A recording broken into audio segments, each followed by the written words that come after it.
We're here to celebrate and honor the life of Wynn Dinnsen. Wynn joined the Greengrass Cloggers, we think in 1974, might have been 75. And he was from Smithville, North Carolina.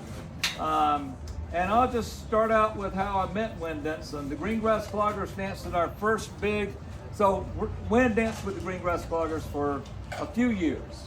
And he was the biggest renegade. He and Earl White became the biggest renegades on the team. Rodney. And no, I was the reason they became renegades, Jody. You want to tell the story? Okay. So anyway, I didn't say that. My name is Rodney Sutton, and I was really good friends with Wynn for many years. And he was just a jovial, full of joy, full of life, wild young man who did not very easily be put into any kind of pigeonholes, which also meant that he didn't stick around with the Greengrass Cloggers' regimented form of clogging. He stayed around, but he didn't stick with the team that long. And so the Greengrass Cloggers were dancing in Angier, North Carolina at the Dixie Bluegrass Festival. It had to be 74. And it was the first time that we would dance with John Hartford was there, and Bill Monroe was there, Lester Flatt was there with a young Marty Stewart, the list of people, Doc Watson, big name bluegrass folks. And the governor from North Carolina, and I think it might have been a Governor Hunt, I can't remember. Anyway, he flew out in a helicopter to address this big gathering of bluegrass folks.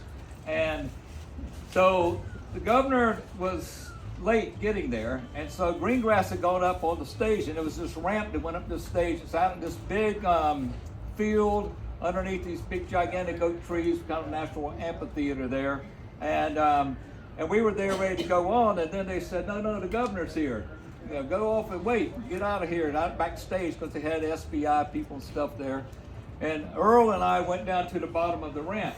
We're sitting there waiting, and the governor spoke for maybe 15 or 20 minutes.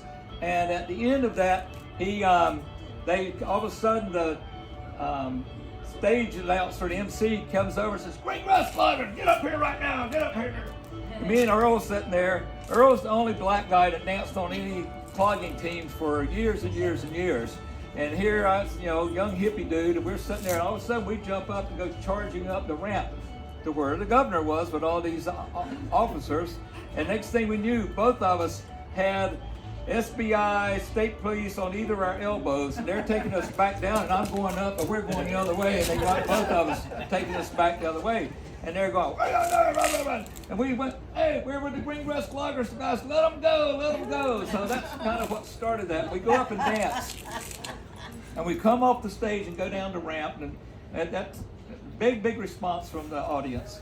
And there's this lanky guy walks up to me, and he's a young woman there with her. I didn't realize that she had this bottle of whiskey in her hand. And he grabs me up by the shirt collar and snatches me up and just balls his fist up. He says, "If you don't teach me how to do that, I'm going to beat the shit out of you." And I went, okay. He says, "Here, have some of this Southern Comfort." And he handed me, if you ever had that anyway, that's how I met Wynn. So he didn't have to beat me up in order to learn, but he already could imitate, and he just had his own quirky style of dancing.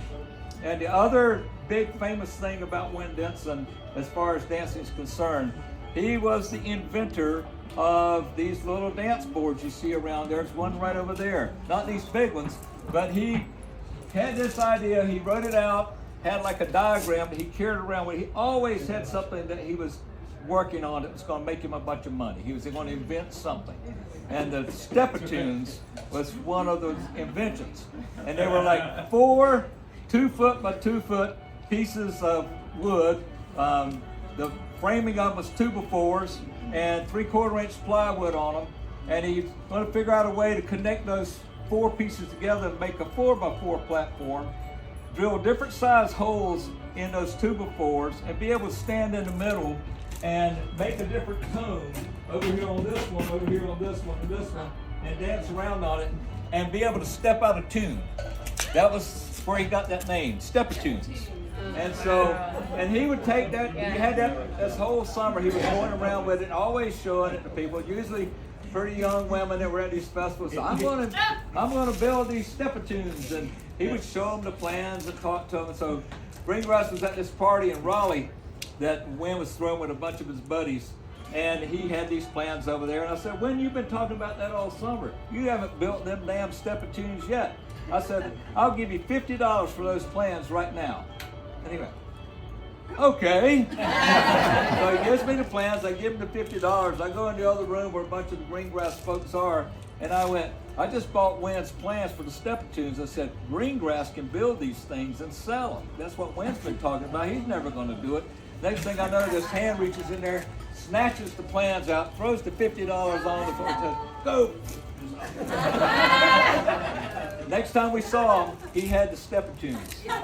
But they were so big and heavy, they had plywood on the top and the bottom. They never really fit on the ground like they were supposed to, because we were always looking for some wood to dance on. And so, but he built them, we lugged them around for a while. But over the years, that has been refined to turn into boards more like this, a whole lot lighter.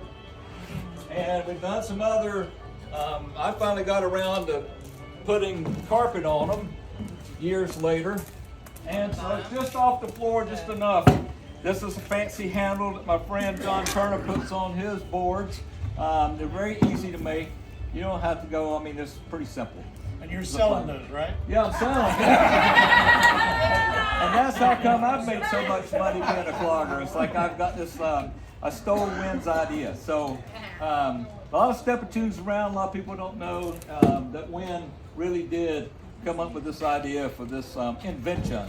How about the Tyro tune? The Tyro tune. Yes. Yeah, So, the newest yes, invention. thank you, Joe Thrift. The last, I think it might have been the last time Wynn came to Mount Airy, and he showed up, and he had a pickup truck.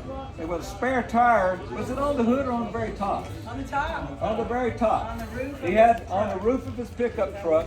He had a spare tire, and he put a step-a-tune on top of that, and then he got up on top of that and danced flat-footed up there with a beer in his hand, and people were just, convinced he was probably going to fall off and break his neck. Luckily, he didn't. But he was just a funny guy.